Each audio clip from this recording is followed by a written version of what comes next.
Olá pessoal, tudo bem? Eu sou o Renato, sou do Movimento Luta de Classes e fui convidado novamente aqui pelos companheiros do Movimento Correnteza para debater mais um tema com vocês, que é sobre uma ideia que se tem presente, muito presente na nossa sociedade brasileira, a de que somos um povo pacífico. E aí eu pergunto para vocês, nós somos um povo pacífico?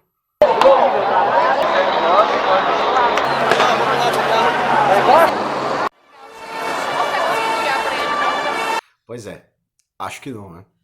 E não é porque muito se diz que a ideia do povo brasileiro é um povo cordial, né?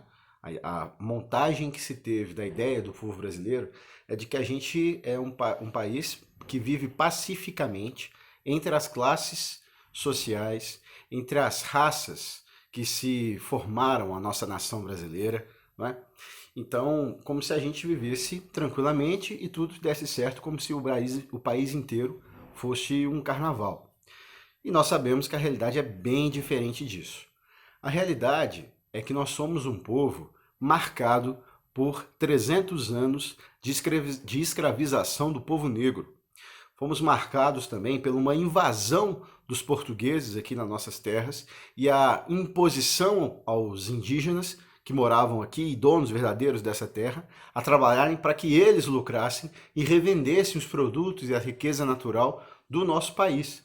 Então está muito claro que a realidade objetiva é de que o nosso povo, e aí a gente pode até estender para outros países da América Latina, foi completamente expoliado, explorado e roubado pelos europeus para financiarem sua própria coroa, no caso dos portugueses, dos espanhóis, mas também para desenvolver a economia inglesa, que a Inglaterra era credora, né, aquele país credor desses países que colonizaram dezenas de países aqui da América Latina. Então, é muito importante que a gente entenda que nós somos fruto de várias lutas que o povo brasileiro fez desde o princípio da formação desse país, da formação da nação brasileira, né? A luta contra aqueles que quiseram nos dominar. E aí tem vários exemplos disso. A gente pode pegar, inclusive, no período do Brasil colônia já, várias revoltas, como a Balaiada, como a Revolta dos Malês, como a Conjuração Baiana, entre tantas outras que eram contra a coroa portuguesa, contra esse roubo que os portugueses fizeram nas nossas terras, mas também por sua emancipação política, por sua autonomia para a decisão própria sobre as diretrizes que o país deveria tomar, né? Bom, para saber um pouco mais sobre isso, temos também o programa da Unidade Popular. Esse programa aqui concatenou, né, unificou, juntou várias dessas revoltas, são citadas aqui como a história de luta do povo brasileiro, que fazem com que a gente tenha a convicção de que nós somos um povo de luta, e sempre fomos um povo de luta que não aceitou passivamente as imposições que a coroa portuguesa, ou que a Inglaterra, como império naquele período, conseguiu fazer com o nosso país, com a nossa nação. Então a gente pode então concordar nesse ponto com o professor Gessé Souza, no seu livro A Tolice da Inteligência Brasileira, que nós somos fruto de uma grande luta entre o povo pobre, povo negro escravizado, os indígenas e até os brancos que também vieram para cá para trabalhar para os grandes proprietários, para a coroa portuguesa e tal. Então nós somos fruto de uma grande luta neste país.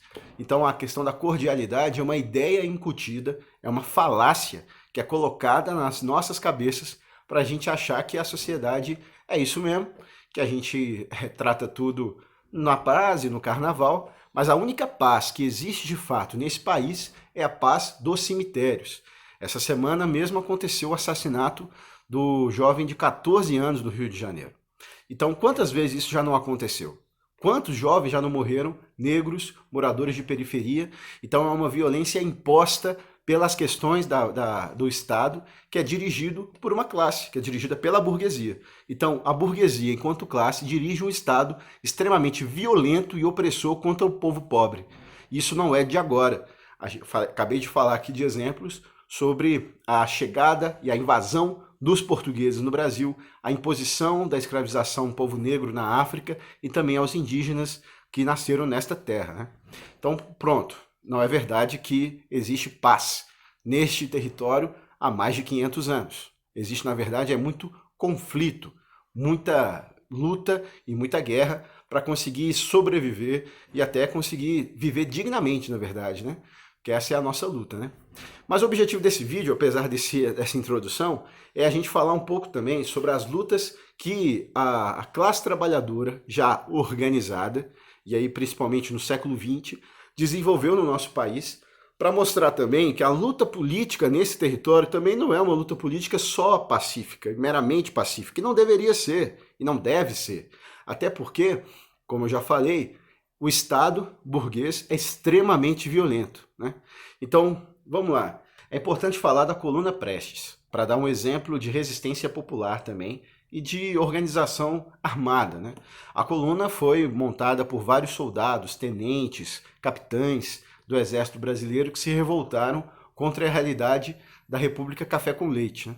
E essa coluna cobriu todo o território brasileiro. Começou no Rio Grande do Sul, teve mais adeptos em São Paulo e circulou por todas as regiões do país, não tendo nenhuma derrota.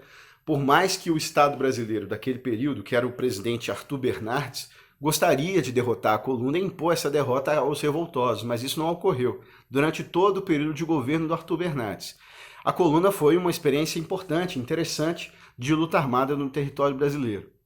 Posterior a isso, aconteceu a Revolução de 30, que, na verdade, modificou as formas de governo no país, não foi uma mudança de classe, que uma classe sobrepôs a outra classe e aí mudou o estado de coisas. Na verdade, o que mudou foi qual burguesia dirigiria o Estado brasileiro, e aí o Getúlio Vargas à frente disso, né, consegue assumir e romper com a República Café com Leite, mas em 35 acontece a rebelião dos soldados dirigida pelo Partido Comunista do Brasil, PCB, essa nomenclatura na época, né, em 35. E aí vários quartéis se levantaram em armas contra o governo do Getúlio Vargas, mas não só contra o governo do Getúlio, mas contra a estrutura de governo do sistema capitalista e a tentativa concreta de se fazer uma revolução de caráter socialista do nosso país. Por várias questões, não deu certo o levante, a revolta de 35, mas ela conseguiu cravar uma história muito importante também de luta no território brasileiro. Para saber um pouco mais disso, tem o livro também As Armas Camaradas, do Natanael Sarmento. Esse livro aqui conta um pouco sobre como aconteceu isso em Pernambuco. Tem outro livro desse companheiro também, de como aconteceu isso no Rio Grande do Norte, que foi onde durou mais essa revolta. Durou quase um mês, com jornal, né, com uma direção, inclusive, dirigida pelo Partido Comunista mesmo, de uma luta que já vinha anterior com a fundação da Aliança Nacional Libertadora, ANL, dirigida aí também pelo Luiz Carlos Prestes, que era o presidente, né, da ANL, presidente de honra da ANL. Então, essa luta política toda que acontecia com muita intensividade no Brasil, naquela década de 30, conseguiu fazer com que tivesse condições mínimas, né, porque não se efetivou em vitória, mas algumas condições para que os quartéis se levantassem e criticassem o sistema capitalista e apontassem para o socialismo como um caminho correto a ser feito, né? Posterior a isso aí, aconteceu 1964. E é importante dizer que o Estado brasileiro vivenciava, anterior a 64, uma luta política muito intensa, extremamente intensa. Aconteceu, então, a renúncia do Jânio Quadros, né, na década de 60, iniciozinho de 60 e 61, e os militares já queriam dar o golpe naquele período, onde eles não quiseram deixar o seu vice, João Goulart, assumir. E aí teve a campanha da legalidade. E essa campanha da legalidade também é interessante como uma experiência de luta armada do povo brasileiro. Então, o então governador do Rio Grande do Sul, Leonel Brizola, não aceitando a tentativa de imposição dos militares de não deixar o seu vice assumir, no caso da renúncia do presidente, ou convocou todo o povo gaúcho, dirigindo a Polícia Militar do Rio Grande do Sul e também o Exército do Rio Grande do Sul em armas, para falar o seguinte: olha, se vocês não deixarem o vice assumir, o Estado do Rio Grande do Sul está armado para poder enfrentar essa rebelião. Então foi uma experiência muito importante, onde o Leonel Brizola foi até uma rádio e nessa rádio convocou o povo gaúcho a não aceitar essa ruptura com a democracia até então estabelecida no Brasil, ao não se autorizar, segundo por vontade das forças militares e também de uma burguesia atrasada no Brasil que acompanhou e defendeu o golpe militar posteriormente, de que o vice não deveria assumir. Inclusive ele estava na China com uma revolução que foi em 1949, então era muito recente a Revolução Chinesa, então tinha toda a ideia do socialismo, do comunismo, então ainda muito mais presente do que hoje na sociedade chinesa. Então ficou muito claro que o Goulart estava em contato com os comunistas e ia fazer o Brasil um país comunista, socialista e etc. Coisa que não se efetivou também não era da vontade do João Goulart, né? Que era um estancieiro, um fazendeiro também do Rio Grande do Sul.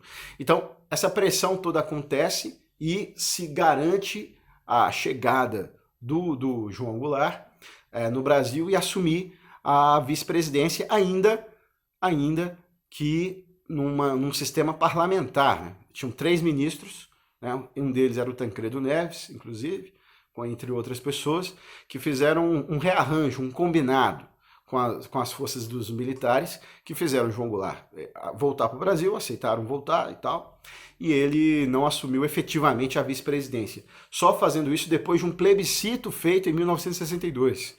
Então, haja vista aí, então, que foi uma luta política muito grande, que garantiu a posse, mas o João Goulart não foi até o fim da luta. Há uma crítica grande, inclusive, do Leonel Brizola sobre isso. E é interessante, tem um filme recém-lançado, do ano 2019, ano passado, falando sobre isso, que chama Legalidade. Esse filme brasileiro, obviamente, está falando aí sobre esse processo romantizado, obviamente também, né? Mas é um filme que conta um pouco mais sobre como foi a campanha da legalidade.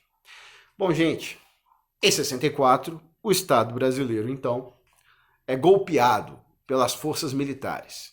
E aí se impõe um verdadeiro regime de terror de 1964 até 1985. O Estado extremamente violento. É importante dizer que as primeiras mortes na ditadura militar já foram em 64, né? Como o companheiro Jonas José, que morreu em 1964, no dia 1º de abril, numa manifestação. Então, essa foi uma das primeiras mortes que o Exército Brasileiro impôs ao povo do nosso país. Esse companheiro Jonas José. Mas anterior ao golpe, em 63, aconteceu também o massacre de Ipatinga, em Minas Gerais, com uma grande manifestação dos trabalhadores da Uzi Minas, que também terminou numa grande chacina naquela manifestação, provocada pela PM já neste clima autoritário e militar, que depois se vingou em 64, em 1º de abril. Né? Bom, gente, então a única solução para inúmeros revolucionários foi a luta armada. Não foi uma solução tranquila, óbvia, fácil, porque existiram várias lutas políticas nas organizações que existiam naquele período sobre se era isso que deveria ser feito, se era a luta armada mesmo, e se fosse, como seria. Então não foi uma coisa atabalhoada, como às vezes a gente ouve dizer sobre vários críticos, né, em relação a isso. É claro que teve muita vontade, é verdade. Claro, para poder fazer uma luta armada, você tem que ter determinação, convicção, vontade, mas também houve planejamento e tinha uma estrutura de várias organizações de como chegar ao crescimento de uma luta armada, que inclusive a experiência cubana, também muito recente naquele período, que a Revolução Cubana foi em 59, né? As lutas e as guerrilhas que depois se desenvolveram na América Latina, então tudo isso estava muito presente no ideário revolucionário todo latino-americano e brasileiro, como a gente faz parte dessa região e dessa cultura, também acumulou isso, né? Então a luta armada foi, sem dúvida, a saída para vários revolucionários. Importante lembrar que foi uma resposta a um Estado violento, assassino e autoritário, que foi o Estado imposto pelos militares. O que existia antes de 64 era uma grande luta política popular, né, de grandes organizações. A gente vivia um período onde a União Nacional dos Estudantes era fortíssima, onde vários sindicatos conseguiam mobilizar amplas massas nas suas reivindicações, né? Haja vista a greve dos 300 mil na década de 50, ainda governo Getúlio, antes do suicídio do Getúlio. Então, vários processos de luta estavam muito intensos, a luta também dos trabalhadores rurais, né? onde existia à frente o Francisco Julião e a luta para que se tivesse condições de vida digna no campo. Então tudo isso estava muito organizado, se caminhando muito democraticamente na luta e da necessidade das reformas de base que o povo brasileiro ainda hoje necessita, né?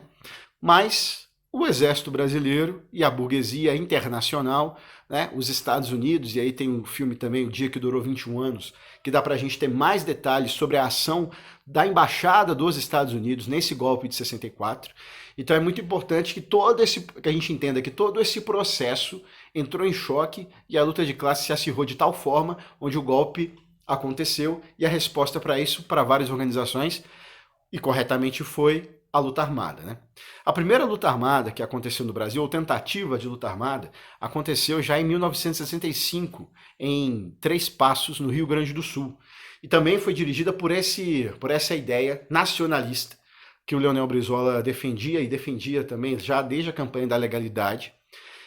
E infelizmente não conseguiu vingar essa guerrilha, se tentou mais uma ainda nesse mesmo ideário, e era composto principalmente por militares nacionalistas e contra o golpe, né? Aconteceu também a guerrilha do Caparaó, nesse mesmo ideário. A guerrilha do Caparaó também não conseguiu vingar, teve problemas inclusive na instalação da guerrilha. Caparaó é um parque nacional aqui, né, na divisa de Minas Gerais com o Espírito Santo, que até hoje permanece e foi palco dessa grande tentativa de guerrilha no Brasil. Então, como a guerrilha nas montanhas, nas serras, na verdade, do nosso território não deram muito certo, várias organizações foram para a área urbana, né? E aí se estabeleceu então a guerrilha urbana como tentativa de acumular algum nível de recurso, e aí vai a questão dos bancos, dos assaltos organizados a bancos, como também denúncia política sobre os crimes praticados pela ditadura militar e tentativa de conscientização do povo brasileiro naquele período, para que se acumulasse algum recurso para poder aí sim a guerrilha crescer, expandir para todo o território nacional. Então, nesse processo todo, em 68, aconteceu o sequestro do embaixador Charles Elbrick, o embaixador norte-americano, que foi o primeiro sequestro de embaixador. Tiveram se eu não me engano, 3 sequestros de embaixadores no Brasil, e esse foi o primeiro, e onde houveram trocas de presos já no nosso país. Então esse rapto, na verdade, que teve uma organização dirigindo, que foi o MR8 e a Aliança Libertadora Nacional, a ALN, do Marighella, na direção do Marighella, que organizaram esse sequestro, e a denúncia também conseguiu colocar na mídia social, né, aliás, na televisão, nos rádios e tal, uma carta, né, onde se dizia que não aceitariam mais a violência do Estado brasileiro, que era olho por olho, dente por dente, né? Então essa denúncia da violência do Estado estava muito presente também na luta armada, que no caso brasileiro foi uma luta armada de resistência à ditadura, né? Houveram outros casos, inclusive da América Latina, de tentativa de tomada de poder direta. No nosso caso foi uma resistência e para poder acumular, para se tomar o poder posteriormente. E a ditadura foi implacável, né? Assassinou centenas e centenas de militantes, um grande número de pessoas que até hoje estão desaparecidas, e essa luta permanece, porque a gente precisa ter o direito à memória, à verdade e à justiça, né? Mas uma das questões fundamentais também são dessas ações armadas que as organizações faziam naquele período. Um bom exemplo foi o que o PCR organizou do assalto ao quartel, onde, sem ter a necessidade de dar um tiro, conseguiu se apropriar das armas do Exército Brasileiro e passar para a guerrilha, né? Então também aconteciam distribuições de alimentos que a organização conseguia também se apropriar para distribuir nos ambientes de periferia, considerando ainda que naquele período o arroxo salarial, as condições de vida do povo brasileiro era muito, muito difícil, né? Então havia muita fome no Brasil, ainda há hoje, mas naquele período era assustador o que os militares conseguiram fazer do seu governo, inclusive economicamente, para o povo mais pobre desse país, para o povo trabalhador desse país, né? Então, é importante dizer que essa luta armada também foi por uma necessidade de se organizar contrário ao regime, já que os sindicatos estavam intervidos, vários partidos foram proibidos, os partidos de oposição foram proibidos, se criou dois partidos para dar uma falsa sensação de democracia.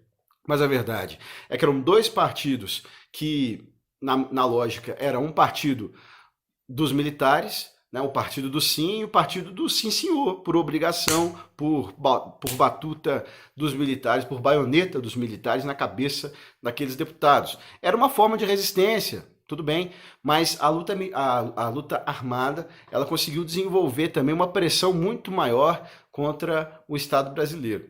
Um outro exemplo, além desse que eu citei já do PCR, é também do sequestro do embaixador norte-americano, era da necessidade tática, estratégica, de montagem de uma organização guerrilheira no centro do Brasil, né? Essa era a vontade, por exemplo, da LN com outras organizações que tentariam, através dos assaltos a bancos ou outras formas de captar recurso, de organizar uma coluna guerrilheira de resistência à luta armada. Bom, tudo isso fez parte de um acúmulo na consciência do povo brasileiro, inclusive dentro das próprias fábricas, que conseguiram, no final da década de 70 e 80, se mobilizar a tal ponto de aproveitar um período já de enfraquecimento da ditadura militar, também por decorrência das lutas que o povo brasileiro se desenvolviam naquele período, e aí várias greves explodiram. Importante dizer que antes dessas greves grandes de 77, 78, 79, e aí para os anos 80 até o final da ditadura, e também depois no período da redemocratização, que foram muito importantes, né, essas lutas todas, mas elas também têm uma raiz, uma fonte nas lutas feitas durante a ditadura militar. Porque o povo brasileiro resistiu à ditadura militar, seja organizando panfletagens em fábricas e depois tendo que se safar da proibição dos militares, porque houveram fábricas, inclusive, que tinham câmaras de tortura dentro das fábricas, né? Pessoas que denunciavam que eram caguetes, que eram pagos, comprados pelo Exército Brasileiro, pela direção da fábrica, que a grande burguesia, no final das contas, apoiou a ditadura militar, denunciando os trabalhadores que se rebelaram e tal. Mas em 68, apesar de tudo isso, em 68 aconteceu a greve de Osasco e a greve de Contagem. Duas importantes greves de várias empresas, várias fábricas, que mobilizaram e enfrentaram o governo da ditadura militar, né? Então, greves que a gente precisa, inclusive, conhecer mais pela tática de organização que as mesmas organizações que também praticavam a luta armada também atuavam dentro dessas fábricas e mobilizavam os trabalhadores, porque entendia que a tática era essa, né? Não dá para dispensar nenhuma forma de luta contra o Estado burguês. Então tinha a luta armada, mas também tinha a luta dentro das fábricas, como também permaneceu durante todo o período a luta do movimento estudantil, ainda que na clandestinidade, todos esses processos de luta. Então, esse exemplo de resistência foi muito importante, fez com que essa onda de consciência toda explodisse no final da década de 70 e 80, derrotando a ditadura militar no nosso país. Então isso foi muito importante e precisa ser sempre rememorado, né? Porque a luta política ela não pode ser, em hipótese nenhuma, abandonada. E assim, para finalizar, pessoal, a todos os críticos da luta armada, a gente só precisa responder com um poema do Bertolt Brecht, e que os companheiros do movimento Correnteza conhecem muito bem, né? Alguns dizem violentas as correntezas do rio, né? Mas ninguém diz violenta as margens desse mesmo rio que a comprimem, né? Não é exatamente isso o poema, mas é mais ou menos isso que está posto lá. Essas margens comprimem o rio. E esse rio que precisa ter uma liberdade para poder caminhar não consegue. E ele acaba tendo corrente violenta mesmo. Mas é justamente isso que a gente vive. Uma repressão enorme ao povo pobre, à classe trabalhadora do nosso país. E essa revolta, essa violência é uma resposta à imposição violenta já do Estado burguês. Então, pessoal, é isso. Um forte abraço aí. Esse foi o vídeo. Então a gente consegue agora avançar mais, a gente precisa avançar mais para derrotar esse governo Bolsonaro, instaurar um governo popular para que a gente acabe com essa violência do Estado burguês. Grande abraço, É isso aí.